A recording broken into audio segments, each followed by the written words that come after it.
So, folks, at the recently held JLP conference, our Prime Minister announced that for the next budget, there will be a reduction in the general consumption tax on electricity from 15% to 7%, and the removal of the non-tax threshold should be expected. Economist Keenan Faulkner is here to talk to us about, well, give us his thoughts on it. Morning, friend. Good to see you. How are you? Morning, Neville. Morning, Gareth. Good to be here. So when you heard, what were your first thoughts on it?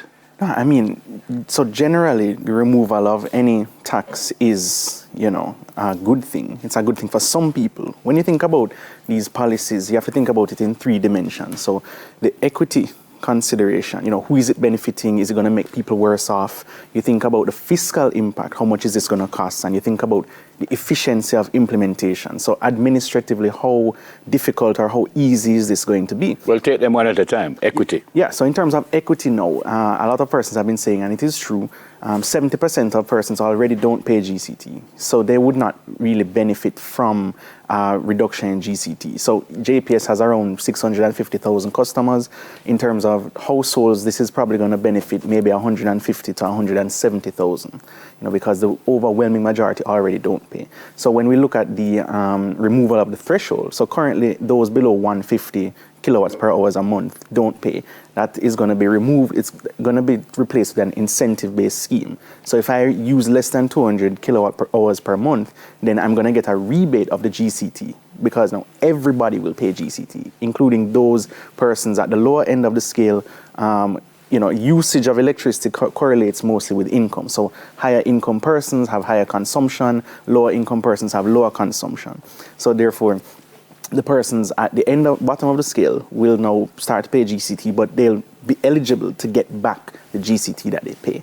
Now, in terms of the fiscal impact, it's going to cost $1.5 billion.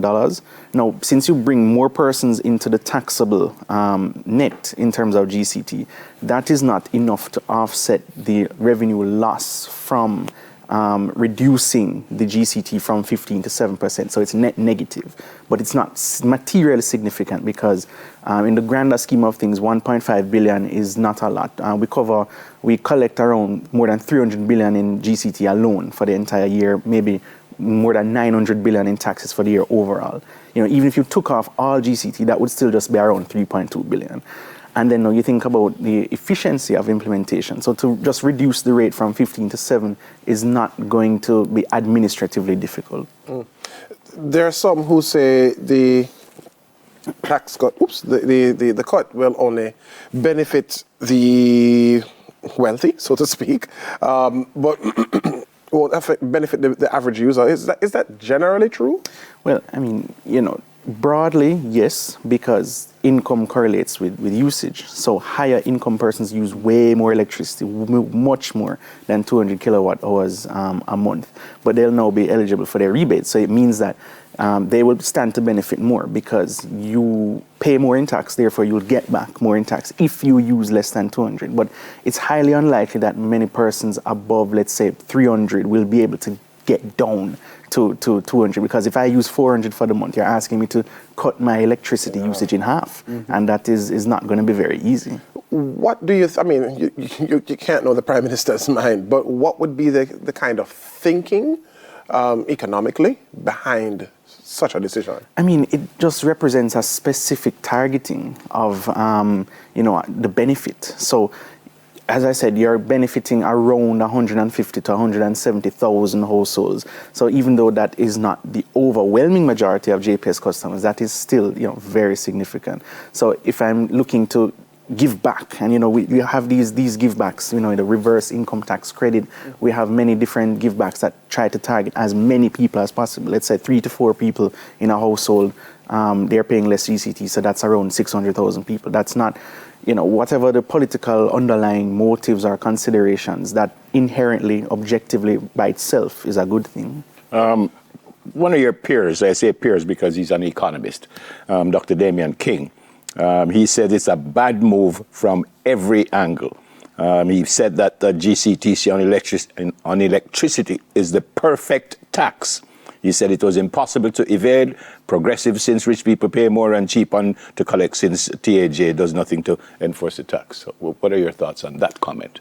Well, I mean, it is impossible to evade. It is an indirect tax, and it is progressive, as I said, more. Persons who are higher income pay more. I think the comment was also made that it's going to disincentivize solar. On that particular point, I don't really think it will, because persons switch to solar for more reasons than just the cost. And in any event, the long run cost of installing solar is going to be cheaper than the cost of fossil fuels that still power electricity as it is now. So overall, persons will weigh their best benefits and their costs. You know, I had made the comment that I think more persons would have probably preferred if SCT on fuel, for example, was reduced, because that affects everybody, and that would be more equitable now if you reduce that and persons pay less across the board. So in terms of GCT, because not everybody pays it, then, you know, the equity there is sort of skewed towards one set of people.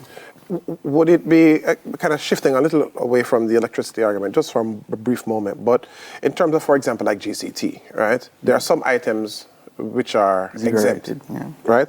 Would it be better for the government coffers to lower the GCT rate and then include everything in that bracket? It's difficult to say, because, you know, in terms of income, you know, zero GCT exempt items are not uncommon worldwide, because you have to try to do something to, you know, protect the most vulnerable.